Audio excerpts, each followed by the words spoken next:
So just want to have a quick chat about this book that I picked up a little while ago. It's quite old. Well, not old, but late 1990s. It's not the kind of book that many people are hyping up at the moment, but found it in a local charity shop and yeah, excellent. You can still get copies online. It's called The Shaker Legacy by Christian Becksvoort. He's incredible craftsman, and what's really interesting about Christian is that he worked four shakers, some of the very last ones. So I think it gives him that really unique perspective. And, you know, you can take a look at the various pieces of furniture that this guy makes.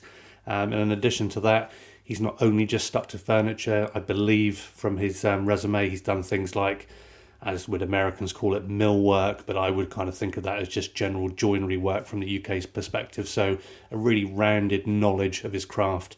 But yeah, I'd really recommend picking this one up if you find it.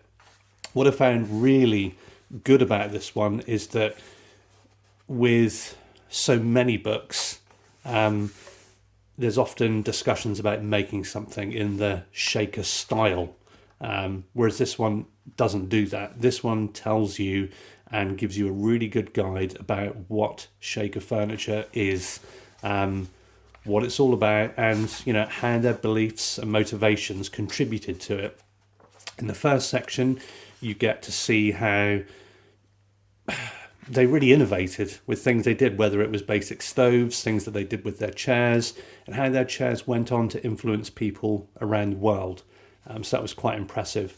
It also then moves into the different communities and how each one of those different communities had their own different styles. So if you're highly educated about the subject, like the author is, you know, you can with some certainty begin to disseminate which particular shaker piece came from where. So yeah, that's fascinating to read. What's also interesting is, I think, as somebody who's been aware of shaker furniture, you tend to think of what this book determines shakerism, which is like this classic period.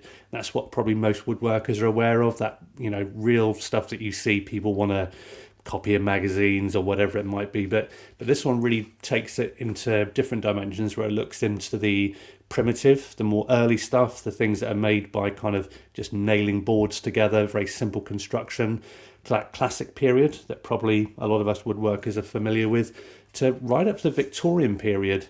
And that was really interesting to me, because I didn't really even think that the shakers had a Victorian period. You can see here, this one's, you know, very simple, very straightforward stuff, but there are examples in here of, you know, things that are made in the Victorian style, and it's like, it's really interesting to see. Again, I don't think we'd expect to think of that as a classically shaker piece, but it is, and it's really interesting to see that design evolution. When I was reading it, I found that the initial section did get a little bit heavy for me. Sometimes it's just because it's very detailed. And again, you can see down here, there's a Victorian element creeping in, you know, more primitive, classic, you know, whatever. But yeah, it's overall, it's very good. Once I finished that first section, and it really enabled me to understand much more fully what I saw in the following pages. Now, I'm not sure whether the Taunton Press are still publishing this book, but you can pick it up secondhand. It's not the book that you purchase if you want to do, you know, copy and paste type projects. That's just not the case, but this is so much better. If you've got a deeper understanding of woodworking, you know, I'm no master, but I'm lucky I do this as my job. This is a real insight, because again, you know, look at this one. This is not what we think about when we see shaker furniture, but this is why this book is so good for me, is it's not just that boring old measured plans. Well, it's not boring, that's harsh. That expected measured plan type set out of very plain shaker style stuff. But yeah, highly recommended.